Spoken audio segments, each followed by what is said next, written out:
I am Alicia Brown. Everybody knows me as Lici. And this is my daughter, Yasmin Rose. We call her Yaya. Hi. So, I had what's called a hemorrhagic stroke. There was a grapefruit-sized cyst that grew on the base of my brain, and it started to rupture. So blood went everywhere through my head, over my brain. It affected my balance, my speech, my walking. You're right. Everything that I basically come to identify with, and it happened when I was singing while we were recording, and then I fainted and I was rushed to the hospital and was in a coma by the time I was in the hospital, and I stayed in a coma for weeks. I was away from my child for several weeks, and that was the worst. It's just been very challenging because I'm a single mom, and so you get very used to life a certain way and attacking life a certain way, and you get very used to your abilities, what you can do, where you can be, how you can do.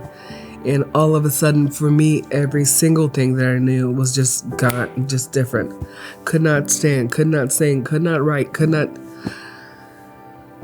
emote the way I used to. And then I didn't have my child, and then I wasn't earning any income, so I lost my place and I had to move out of my house. And I had to lose my car, and I mean, just so many changes. But through it all, he's teaching me about my identity, that it's in him and not in my possessions or what I could do for him or for anybody else. I was always the singer and the writer and the speaker, and that was kind of my role in life and my role in ministry, and subsequently my identity. And I had to break away from all of that internally because all of that was gone. And for me, there was an issue of self-worth. Like, if I don't do these things, then what do I do? And if I don't say these things, then what do I say? And so what I've been learning through all of this horrible situation is that I'm not a cherished member of the kingdom or one of God's beloved because of my ability. And so bit by bit, God's been kind of tearing that down within me and going, you're more than your gifts or your ability. Like, you're just loved because I love you. I just love you.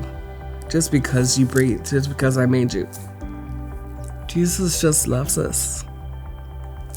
And we grow up singing it, and we know it academically, but knowing it emotionally and like truly grasping it is a different thing altogether. That's what I'm thinking of. Like, I love my child, he loves me. What's helped me in this whole process is realizing that even on my best day, and if I had everything all together and was able to do whatever I wanted, present whatever I wanted in the way of my image or belongings, that it still would not be worthy enough. So hope for me is like, okay, this is what I've got, but this is who God is. So hope just kind of keeps me striving, but also takes the focus off of me. I'm just kind of reminds me that, like, it doesn't matter how good you are or how good you have it. This is where you focus. Christ is the goal. Christ is all of it. It's just not going to be you. It just can't be you or anybody else, no matter what they hope or wish or promise. Yeah? Yes.